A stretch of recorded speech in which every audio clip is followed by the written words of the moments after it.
identify as a man, woman, I could care less. It doesn't affect me. But it seems like she's only doing it for attention. Why on earth, like me, like, you know what? I don't need to make a big announcement about my sexuality. Because like, you know what? Whatever makes me happy makes me happy. And just like you, whatever makes you happy makes you happy. And I'm happy for you. Whatever. You know, one of the few bad decisions I ever made in my life was getting involved with a white Democrat female. You don't never want to do that. Welcome back, everybody, to another episode of What Had Happened This Week Was a special Driving with Johnny episode. We're going to start out strong today with our BAMF of the week. Are you kidding me? I love this lady. So, Pineapple Hill Grill owner Angela Marsden is standing up for all small business owners in LA. Now, the reason I have like a little pause there is because I didn't want to diverge too much from the story, because my friends and I, back in the, from about 2000 to about 2012, 13, 14, used to go to the Pineapple Hill Grill weekly and sing karaoke and have a wonderful time. This is back in the days in the early 2000s when you could actually smoke in bars. That's how long we have been going to the Pineapple Hill Grill. I don't think Angela was the owner back then, but you know, just watch this video and tell me if you aren't moved from the core of your being to stand up to these elitists that want to break you. You know, I'm heading out to the horses, so of course I always put things in horse terms. When you break a horse, that makes them amenable to your will. Just like when you break a person. What's the easiest way to break a person? Take away all their money to where they're broke. That's where the term broke comes from. If you're a broke person, you will do whatever it takes to survive. So, I'm not a big conspiracy theorist, but, you know, in California, they are breaking you to where you have to rely on them. But this poor lady, here, I'm just going to show the video.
doesn't want any handouts from the government.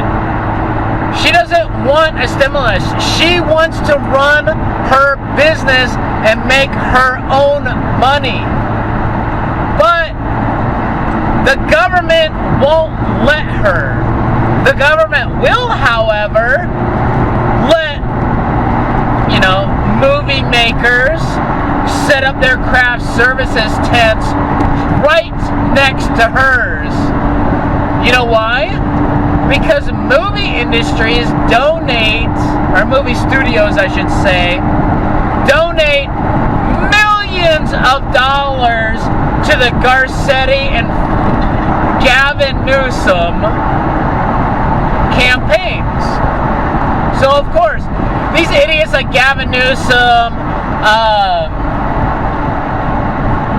Mayor Garcetti, that dumb bitch up in San Francisco who's the mayor, they all go out. They'll pass a law that says you can't do anything, and then they go out and do the exact opposite. I hate using the cliche rules for thee and not for me, because it's just stupid. I hate it when people use, just because it rhymes, it makes sense. But no, in this case, it rhymes and it makes sense. They want to break you. They want to make you go broke so that you are 100% reliable on them. So then you have to vote for them. It's exactly what they've done to the inner cities. They tell these people, I know that you have 3 kids out of wedlock, but we're paying for all your bills. And then these people start realizing, I can game the system. If I have one more kid, that gives me an extra $500 a month. That's more spending money. $4 bills, y'all. Just like I have an ex-girlfriend whose mom and sister, they're white, so it's not like I'm being racist. One of the few bad decisions I ever made in my life was getting involved with a white Democrat female. You don't never want to do that. Anyway, so my ex-girlfriend's mom and sister don't have jobs. All they do is they go to community college. They sign up for 12 credits, which makes you a full-time student. And then because they're single and poor and they're women, they get grants and loans, student loans, from the government. Now, if any of you have ever taken out a student loan, you know that the loan is not due until you finish school or until you stop going to school. This girl's sister has like 3 associate's degrees. Why? It's not because she's stupid, it's because she's fucking smart. You know why? It's fucking smart. My boy's wicked smart.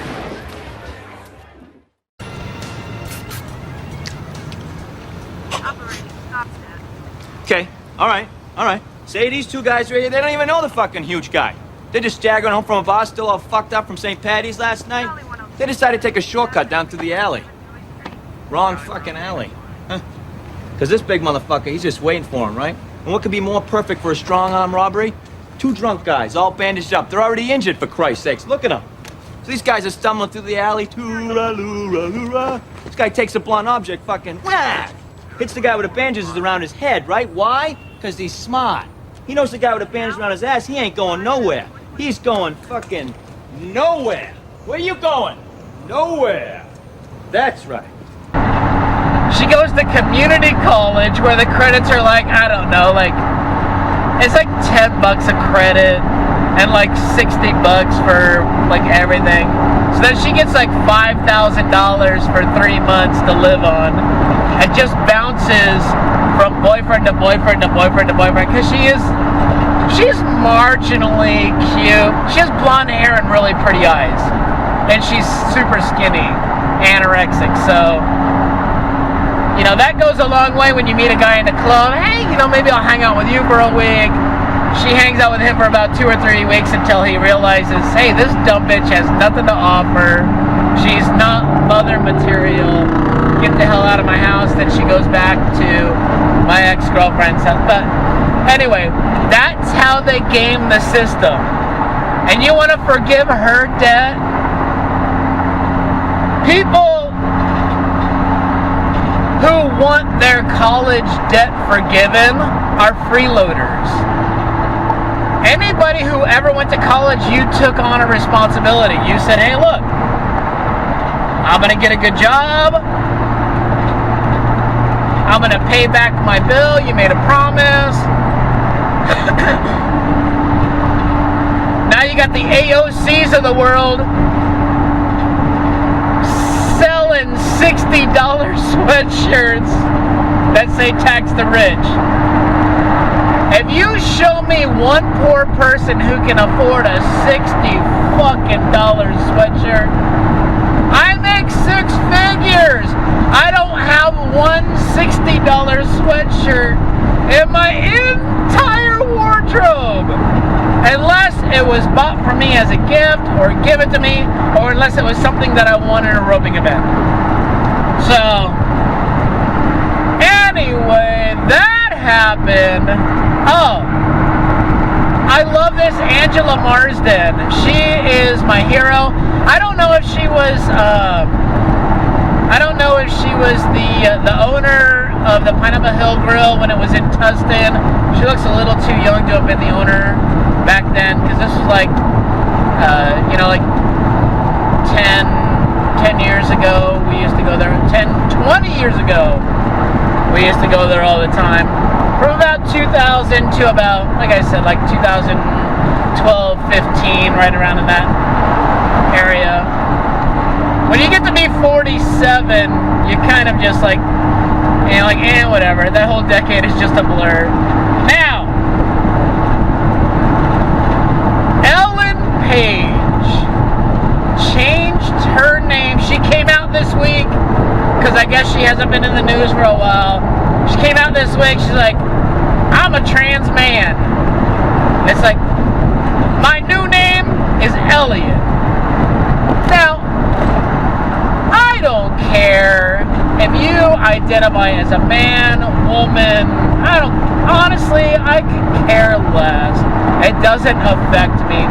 But it seems like she's only doing it for attention. Why on earth, like me, like, you know what? I don't need to make a big announcement about my sexuality. Because, like, you know what? Whatever makes me happy makes me happy. And just like you, whatever makes you happy makes you happy. And I'm happy for you. Whatever.